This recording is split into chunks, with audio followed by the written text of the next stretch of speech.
Berapa tu bang? Berapa tu? Ini buah apa ni? Hah? Ini buah apa ni? Buah kaktus.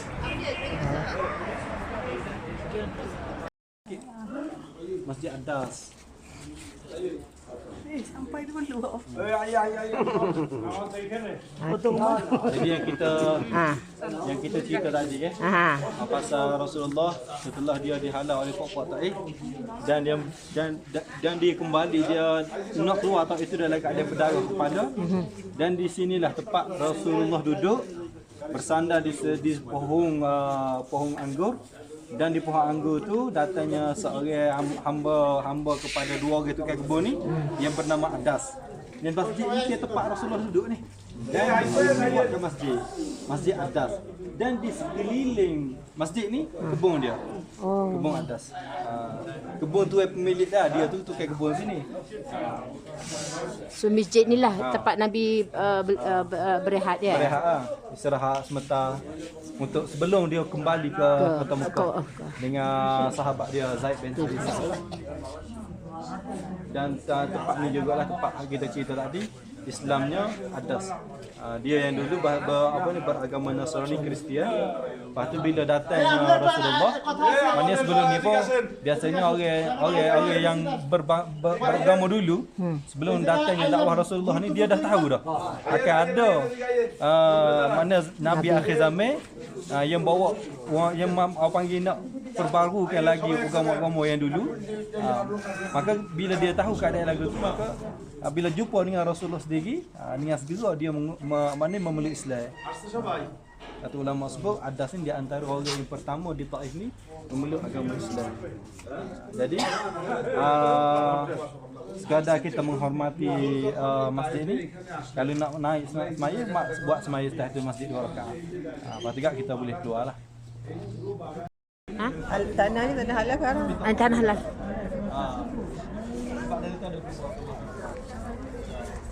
Allah kita tak pasti, tapi waktunya sini ni lah. Jadi sama-sama kita hadiah Al-Fatihah buat dia. Al-Fatihah. Auzubillahi minasyaitanir rajim.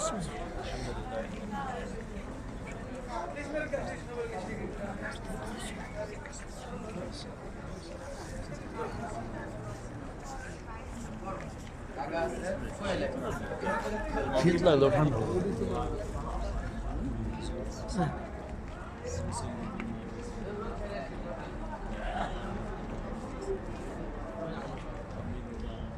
Amin.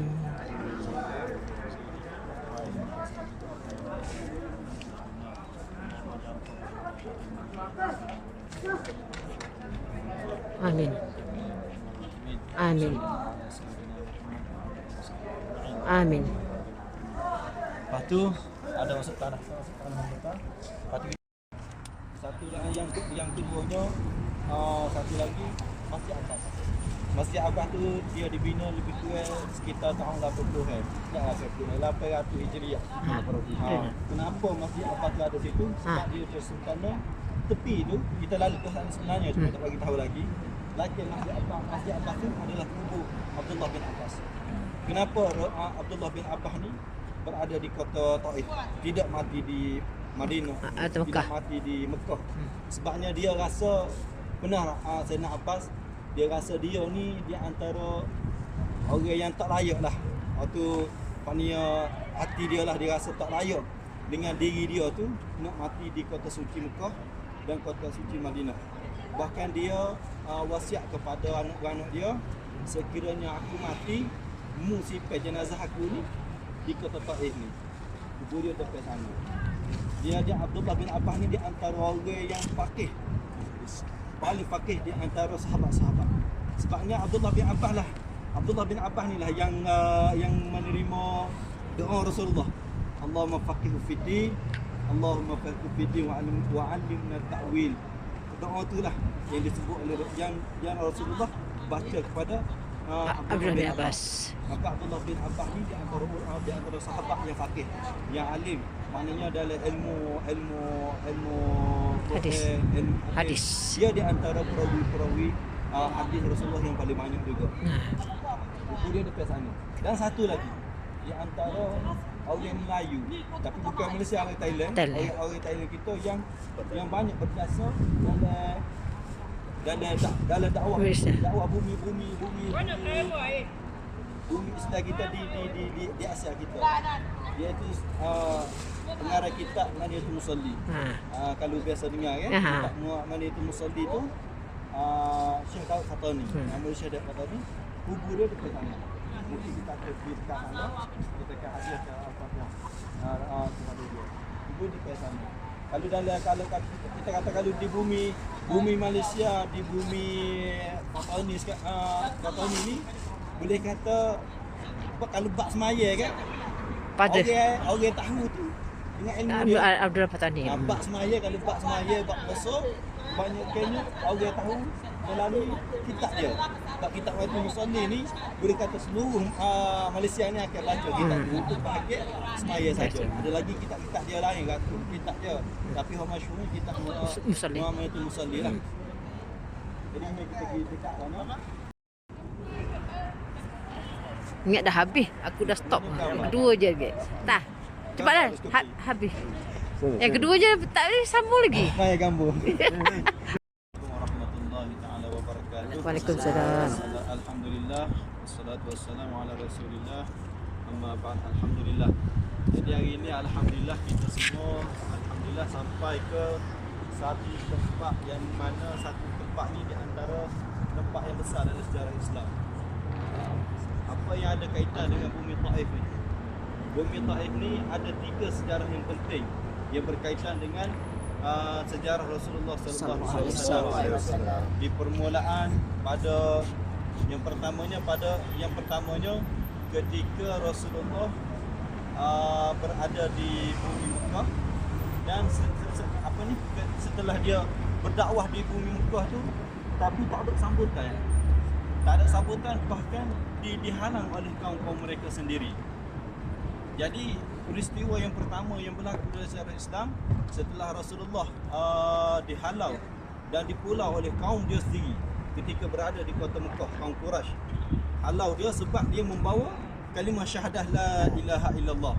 Dan kalimah syahadah inilah merupakan tiket utama untuk kita masuk ke syurga. Insya-Allah, amin. Amin. Jadi ketika Rasulullah sallallahu alaihi wasallam berada di kota Mekah bersama beberapa sahabat dia, di permulaan dakwah Rasulullah sallallahu alaihi wasallam di kota Mekah hampir sekitar 30 orang saja. Hanya 30 orang saja yang mengikut dakwah Rasulullah. Di kalangan mereka, di antaranya kebanyakan mereka tu daripada orang yang Taif. Orang yang kira orang lemah-lemah. Di kalangan sahaya, maknanya hamba lah. Dan orang yang fakir, bukan daripada golongan orang yang hartawan, bukan daripada golongan bangsawan. Jadi setelah ketika dakwah pertama tu seramai sekitar 30 orang 40 orang tu dia tak ada kekuatan. Bila hilang maknanya bila tak ada kekuatan untuk berdakwah, maka dia dihalang oleh kaum dia sendiri. Macam-macam lah tu. Maknanya siksaan, cubaan terhadap Rasulullah dan para sahabat. Setelah tu Rasulullah pun cuba untuk cari tempat dakwah yang lain. Di antaranya adalah bumi Taif ni. Ketika Rasulullah sallallahu alaihi wasallam nak pergi ke Taif tu, ada seorang sahabat yang merupakan anak sepupu dia ataupun anak akak dia, Zaid bin Harithah. Dialah yang menemani Rasulullah sallallahu alaihi wasallam. Pada jangkaan Rasulullah, dia kata dia harap-harapnya bila dia datang ke kota Taif ni, mudah-mudahan ada sambutan dakwah yang dia nak bawa tu. Dakwah yang nak bawa tu mudah-mudahan ada sambutan di kalangan orang Taif ni. Sebab ketika tu maknanya di bumi Mekah dan bumi Taif, kebanyakan mereka ni di kalangan orang musyrikin. apabila Rasulullah sallallahu alaihi wasallam datang ke kota Taif ini dengan harapan untuk dakwah kalimah la ilaha illallah tu, malangnya bila Rasulullah sampai sini, bila dia bertemu dengan beberapa kepala kabilah Bani Taif, Bani Saqif, maka puak-puak ni tidak menerima.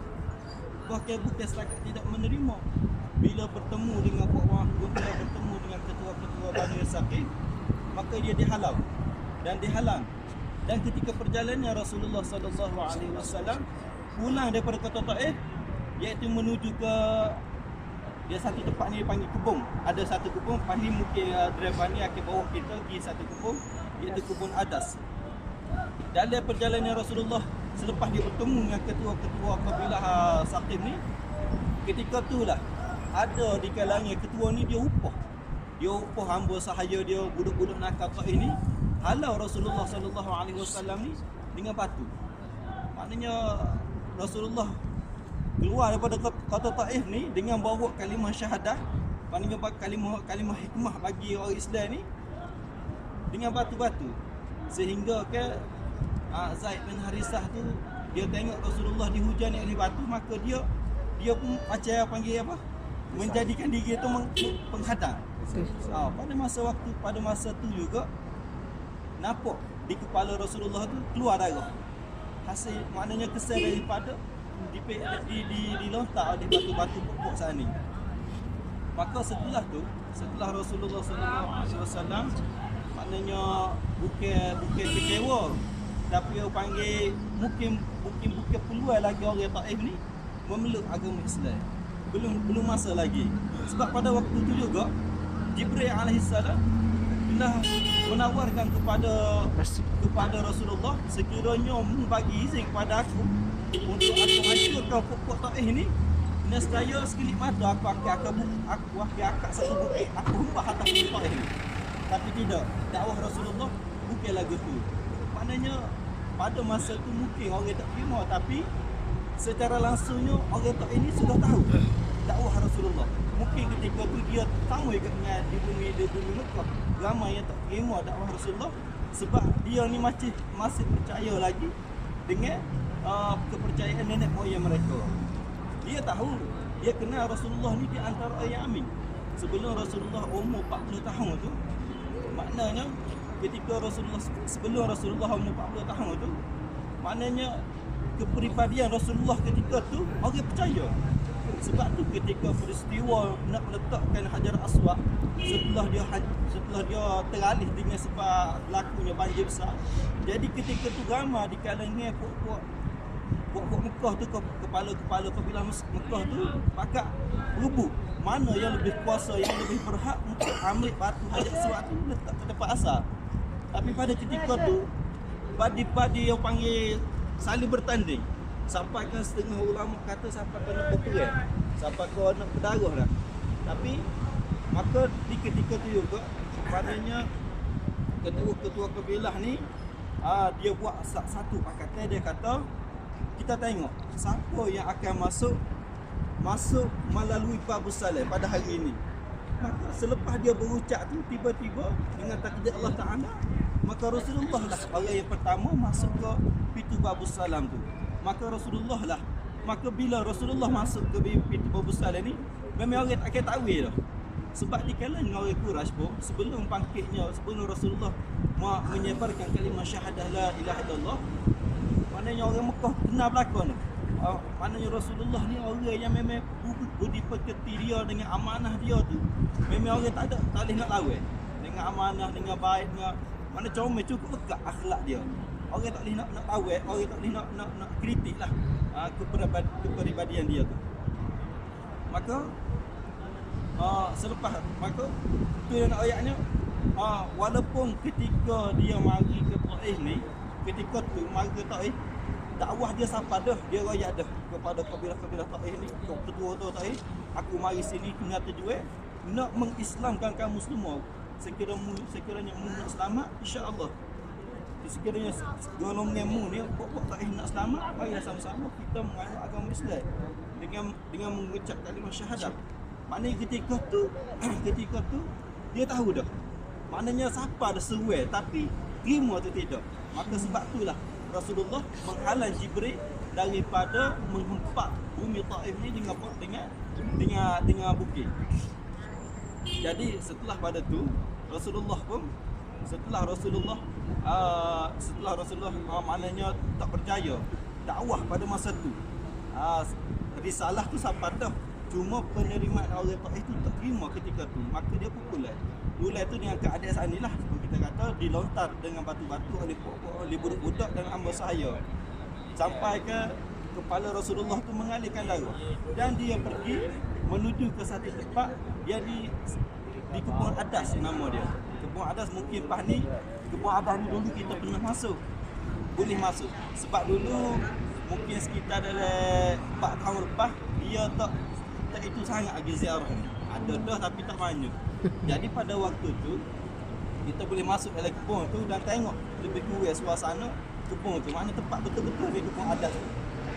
Dan peristiwa yang berlaku di Kebun Adas ni maknanya setelah Rasulullah balik pada kawasan ni menuju ke Kebun Adas tu dalam lepas tu Rasulullah berehat di situ. Setelah berehat di Kebun Adas tu maka dilihat oleh 2 orang anak tuai kebun. Adapun Adas ni tukang kebun je. Maknanya hamba sahaya kepada 2 orang kepada anak tukang kebun tu. Jadi anak dia ni lah, anak tukang kebun ni lah dia tengok Rasulullah duduk bersandar dalam kebun dia. Lepas tu dia memerintahkan kepada hamba sahaya dia supaya ambil buah anggur dan bagi kepada Rasulullah. Dan pada ketika tu Adas nama ni. Adas ni orang daripada asal daripada sebelah Iraq. Niwawa nama tempat dia. Sebelah Iraq sana. Maka bila dia Adas datang dan bagi kepada Rasulullah dan setiap kali Rasulullah ambil buah tu dia ucap dengan kalimah bismillah. Setiap kali dia ambil buah anggur sambil berehat dengan sahabat dia Zaid Harisah ni, maka sekali dia telah dia ucap bismillah. Sekali dia telah dia ucap bismillah. Maka Adas pun hairan. Dia pun tanya.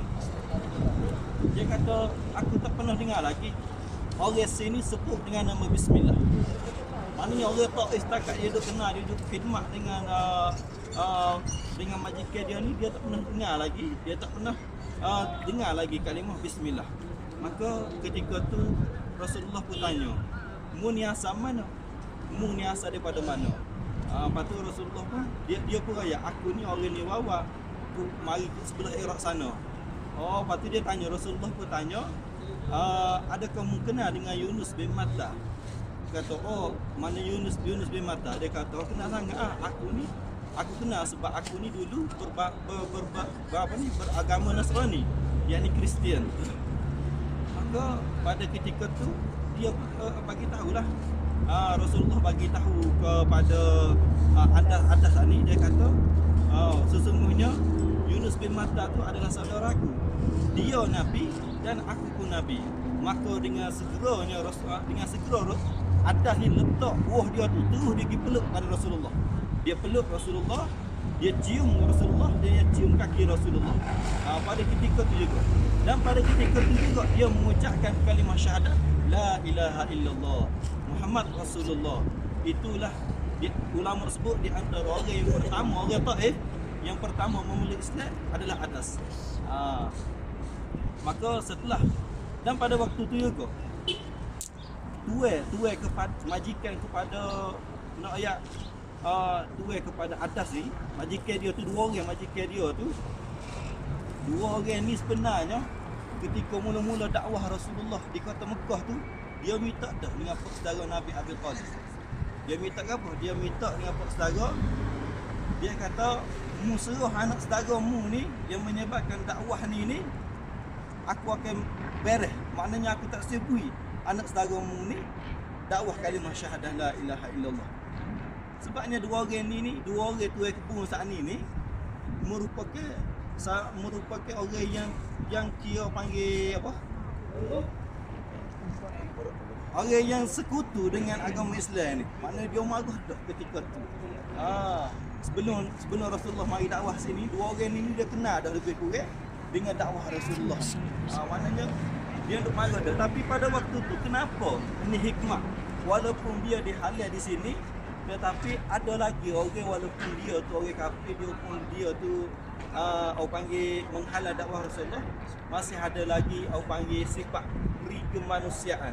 Sebab dia tengok bila Rasulullah dihalang daripada bumi Taif ni nak keluar balik ke Mekah tu, tengok dia keadaan luka, keadaan letih lah kita kata dah.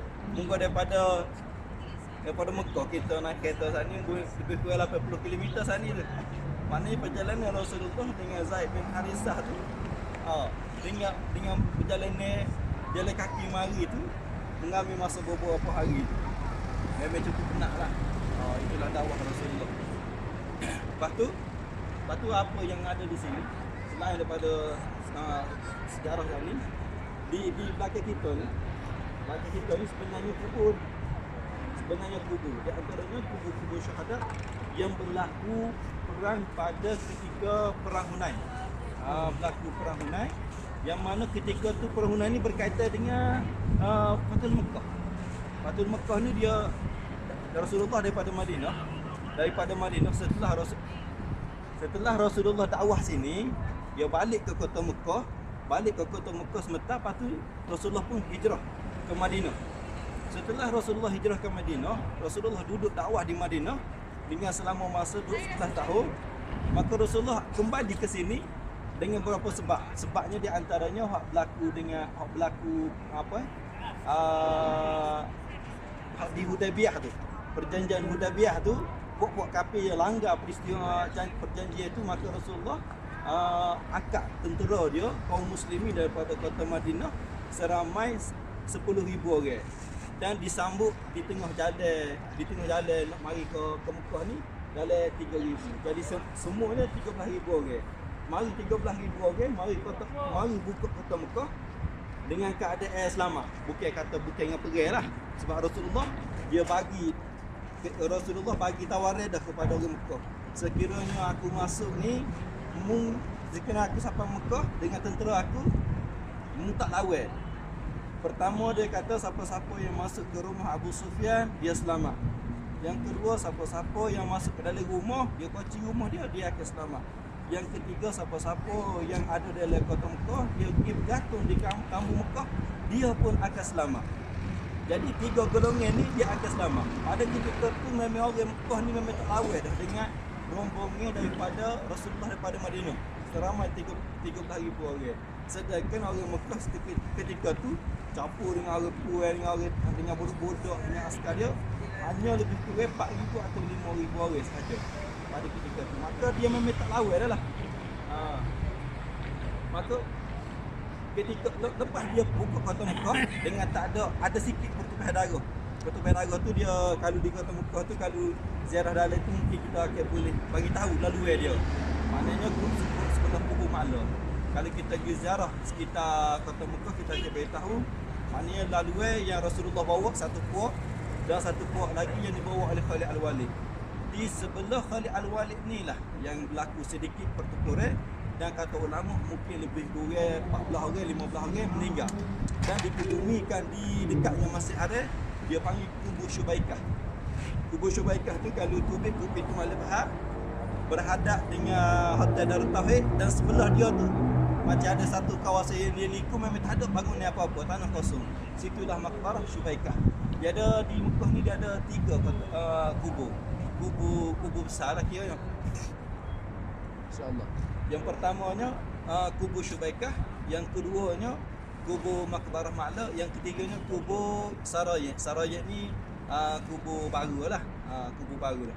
Jadi kembali kita kepada sejarah Rasulullah. Bila dia datang pada kota Mekah, dia buka Fathul Mekah. Bila selesai semua urusan Fathul Mekah tu, maka pada ketika tu juga sampai berita ke Taif. Ini peristiwa yang kedua yang besar dalam sejarah Islam, yang kita sebut ada 3. Yang pertamanya Rasulullah mari hijrah. Yang keduanya Rasulullah mari pula ke kota Taif ni dengan nak lawan puak Taif ni. Sebabnya pada ketika tu, ketika puak Mekah ni sampai berita yang Rasulullah nak mari dengan 13,000 bala tentera pada Madinah nak buka kota Mekah. Jadi puak Mekah ni dia mari minta tolong dengan puak Taif ni. Sebab dia tahu muka puak ni satu company lah. Memang maknanya boleh minta bantuan lah. Maka bila tahu lagu tu, bila Rasulullah sapa di kota Mekah dan dia buka kota Mekah dan ditawan oleh Rasulullah, maka siapa beritahu ke puak Taif ni, maka puak Taif ni marah. Sebab dulu dia anggap Rasulullah ni muka dia mari dulu dengan kekuatan Rasulullah 2 orang saja. Jadi bila Rasulullah duduk Madinah dan ada kekuatan, ada kerajaan, dia mari buka kota Mekah dan dapat kejayaan itu, maka puak ni jadi rasa orang panggil tercabarlah. Jadi tercabarlah. Jadi ketika itulah dia pun orang Taif ni, puak Bani Saqif ni, dia kerah semua hulu balai dia turun ke Mekah. Tapi pada waktu tu juga Rasulullah sampai beritahu juga bahawasanya puak Bani Saqif ni bawa bala tentera dia untuk maknanya bagi serangan balas terhadap Rasulullah dengan puak-puak dia. Maka ketika itulah Rasulullah daripada kota Mekah dia pergi ke Ja'ranah. Ja'ranah ni dia antara miqat yang utama juga ketika kita berada di kota Mekah dah. Jadi dia berhenti di Ja'ranah dan setelah berhenti di Ja'ranah dia naik satu lagi tempat namanya Hunain. Jadi tempat itulah yang berlaku peperangan antara puak Taif dan puak Hunain ni. Bila berlaku perang, ketika tu bila berperang di medan perang di satu tempat nama Hunain tu, puak Taif kalah. Dan maknanya kepala-kepala kabilah Taif ni melarikan diri ke Taif semula. Masuk ke kota Taif. Bila masuk ke kota Taif, Rasulullah balik dulu ke Ja'ranah, ambil dulu segala harta rampasan. Harta rampasan perang ketika itulah. Sebab Bani Taif ketika tu di antara peperangan yang paling banyak dia bawa harta. Sebab apa? Sebab ketika tu sebelum berlaku perang tu, ketua Bani Saqif ni dia bagi tahu kepada tentera dia, sesungguhnya peperangan kita ni adalah untuk membela harta yang kita bawa ni, membela hamba-hamba saya yang kita bawa ni, membela isteri-isteri kita yang kita bawa ni, membela anak-anak kita yang kita bawa ni. Maka ketika tu puak Bani Saqif bila dia turun perang dengan Rasulullah di Hunain tu, dia bawa belakang harta. Dan pada ketika tu juga Rasulullah menawarkan kepada bala tentera dia, siapa-siapa yang buat dapat pancung satu kepala tentera Taif, harta yang ada dengan dia tu adalah milik dia. Di antaranya Talha. Talha ni dia di antara orang yang paling ramai dia pancung kepala puak Taif. Maka dengan dia tu banyak harta yang dia dapat. Jadi bila dia buat serangan pertama di Hunain, kembali ke Ja'ranah, dan di Ja'ranah itulah dia kumpul segala harta sana. Harta yang banyak daripada puak Taif bawa sana itu dia kumpul situ, dan di situlah juga Rasulullah bagikan harta. Tetapi ketika tu Rasulullah dia agak dah. Serangan yang kedua yang nak buat Bani, maknanya setelah serangan pertama demo ni kalah, tapi kepala tu kembali ke Taif dan berkumpul di Rasulullah kumpul balik ke Ja'ranah. Dan ketika di Ja'ranah tu Rasulullah nak bagi harta. Ketika Rasulullah nak bagi harta tu, Rasulullah bagi tahu kepada mana tentera dia ni. Dia kata siapa-siapa yang memberi, siapa-siapa yang kau panggil bermurah hati, sekiranya dia bermurah hati, Rasulullah suruh maknanya apa yang ada yang dia dapat di sisi dia tu, maknanya hamba sahaya, ada dapat anak-anak, ada dapat isteri daripada puak-puak Taif ini, maknanya itu jadi milik dia. Kalau dia berbaik hati, mu bebaskan mereka semua tu. Sebab apa? Sebab ni dakwah Rasulullah, dia nak pujuk pula puak-puak Taif ni. Ini di antara rahsia makna ilham yang Allah Ta'ala bagi kepada Rasulullah, bahawa dia yakin serangan yang kedua dia ni dia akan mengislamkan puak-puak Taif ni. Maka selesai daripada semua, maknanya selesai pada pagi hari tu Rasulullah pun naik sekali lagi ke Taif. Rasulullah bawa bala tentera dia tu. Waktu bala tentera dia tu meningkat hampir 15 ataupun 16 ribu. Hasil daripada mana? 3,000 lagi. 3,000 lagi tu hasil daripada ketika buka Fathul Mekah. Ketika buka Fathul Mekah tu, ramai orang di kalangan Fathul Mekah ni masuk Islam.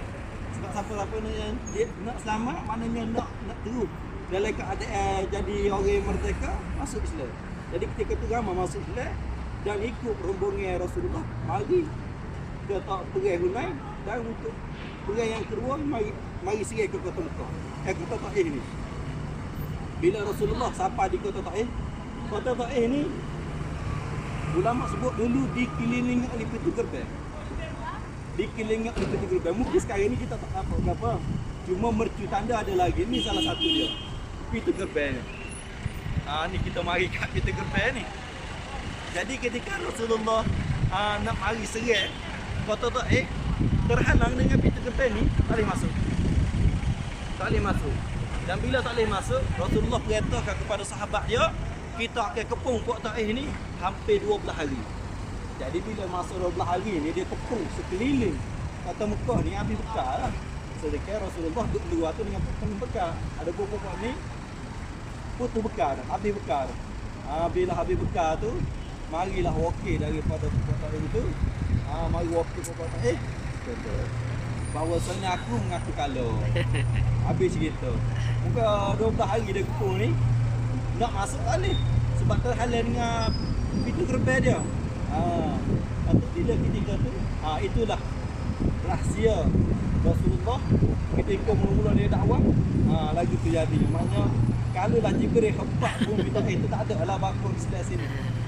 Jadi dakwah Rasulullah yang kedua bila dia sampai ke sini dengan cara maknanya ambil dengan cara perang tu, alhamdulillah. Maka sampai sekarang ni lah bumi Taif ni adanya orang Islam. Maka daripada pokok tu lah, alhamdulillah. Lepas tu bubu yang ada sini ni yang antara sahabat-sahabat yang berlaku, maknanya berlaku ketika nak masuk ke pintu gerbang. Sebab ke bukannya Rasulullah mari perang tu mari pakai tumbul tak juga. Usaha juga untuk masuk ke kota ni. Tapi pada ketika tu berlakulah perang-perang sikit. Jadi di antaranya sinilah kubur-kubur sahabat yang ada. Okay. Jadi sama-sama kita Al-Fatihah kepada para sahabat Rasulullah. Mudah-mudahan diberikan buat mereka Al-Fatihah. Auzubillahi minasyaitanir rajim. Ihdinas siratal mustaqim.